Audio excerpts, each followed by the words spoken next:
আসসালামু আলাইকুম, very good morning. আবারও দেখা হচ্ছে আপনাদের সঙ্গে, মাই ভিউয়ার্স, ফলোয়ার্স, ফ্রেন্ডস। অ্যাকচুয়ালি আজকে আমি একটা টপিকস নিয়ে বা একজন ব্যক্তিকে নিয়ে আলোচনা করতে যাচ্ছি, যিনি হচ্ছেন স্যার হেনরি হার্টম্যান। খুবই জগৎ বিখ্যাত সার্জন।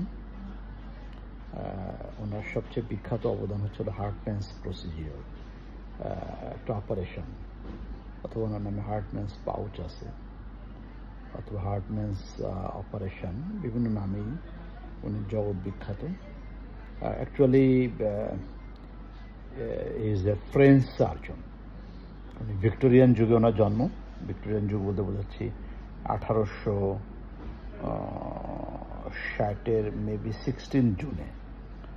এই জন্য 16 জুনকে অনেক হার্টম্যানস ডে হিসেবে পালন করা হয়।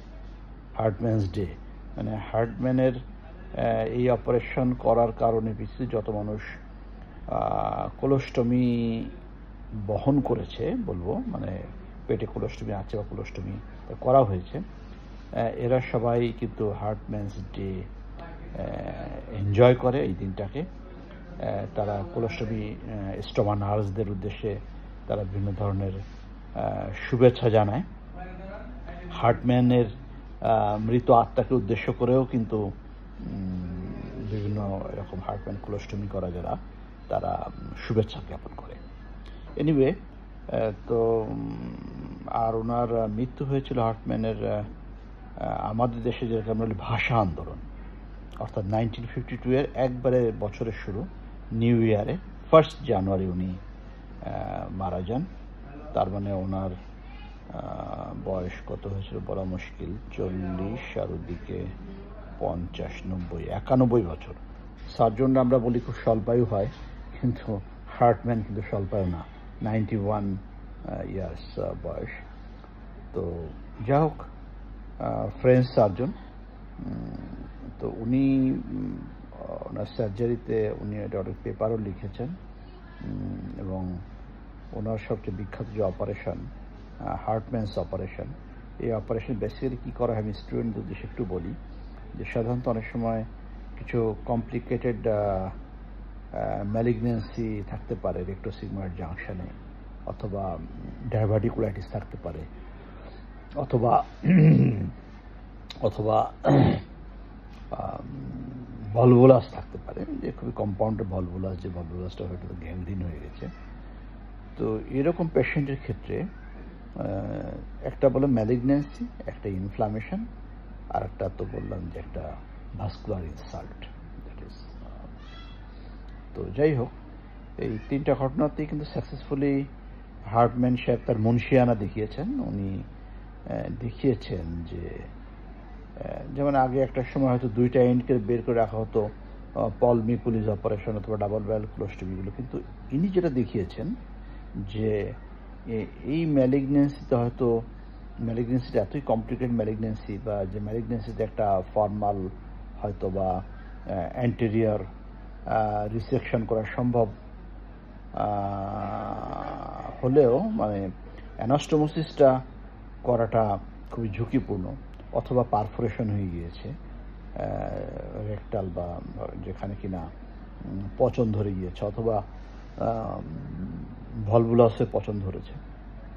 তো এরকম ক্ষেত্রে যেটা করা হয় যে ডিজিজ পোর্শনটাকে ফেলে দেওয়া হয়, সেটা ম্যালিগনেন্সি হোক, ডায়াবেটিকুলাইটিস হোক, অথবা গ্যাংগ্রিন হোক। হওয়ার পরে প্রাইমারিলি অ্যানাস্টোমোসিসটা করা হয় না, কারণ প্রাইমারি অ্যানাস্টোমোসিস সার্জনের মনের মধ্যে একটা ভয় কাজ করে যে এই অ্যানাস্টোমোসিস টিকবে কিনা। এই জন্য উনি যেটা করেছেন, ডিস্টাল এন্ডটাকে, দ্যাট ইজ রেকটাল যে স্টাম্পের দিকে যে লেয়ারটা, ওইটাকে তিনি ক্লোজ করে ওভাবে রেখে দিয়েছেন, আর প্রক্সিমাল এন্ডটাকে একটা এন্ড কোলোস্টমি হিসেবে অ্যান্টিঅ্যাবডোর ওয়ালে বের করে রেখেছেন। তো এটাই পৃথিবীতে বিখ্যাত হার্টম্যানস কোলোস্টমি বা হার্টম্যানস প্রসিজিওর অথবা হার্টম্যানস অপারেশন নামে পরিচিত। তো যাই হোক, এই হার্টম্যানের অনেক ডিসাইপল ছিলেন, অনেক শিষ্য ওনার পৃথিবীতে। তারা অনেক বড় বড় সার্জন হয়েছে, ইনক্লুডিং মন্ডোর সাহেব সহ আরও বহু ব্যক্তি হার্টম্যানের ছাত্র ছিলেন। তো হার্টম্যানের এই যুগান্তকারী অপারেশনের কারণে এরকম কোলোরেক্টাল ক্যান্সার অথবা ডাইভার্টিকুলাইটিস বা এরকম ভালভুলাসের পেশেন্টরা প্রাণে বেঁচে গিয়েছে। ইনিশিয়ালি এই হার্টম্যান প্রসিজিওরে অপারেটিভ মর্টালিটি ছিল প্রায় 8%, কিন্তু পরবর্তীতে এখন সেটা কমে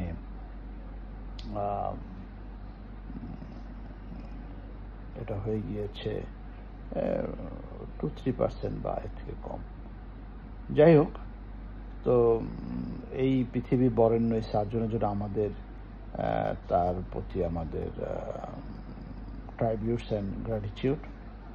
পৃথিবীতে আরও এরকম সার্জন জন্ম হোক, তারা যেন মানব সভ্যতার জন্য, হিউম্যান কাইন্ডের জন্য অথবা রোগীদের জন্য, ডিস্ট্রেস রোগীদের জন্য যেন তারা এরকম কিছু করতে পারে। হার্টম্যানের স্মরণে যেমন এখনও পৃথিবীর কোলোস্টমি করার লোকেরা তার উদ্দেশ্যে গ্রিটিংস পাঠায় বা তার এই ডেটাকে উদযাপন করে, তো আগামী দিনে সার্জনদের উদ্দেশ্যেও যেন এরকম ডে পালিত হয়, এই শুভকামনা রেখেই আমি professor doctor Sheikh Zahid box from department of paediatric surgery, sir Salimullah medical college আজকের বক্তব্য এখানে শেষ করছি। সবাই ভালো থাকবেন। নতুন আবার কোনো একটা কন্টেন্ট নিয়ে আমরা ইনশাল্লাহ আবারও আসবো। See you again. আসসালামু আলাইকুম।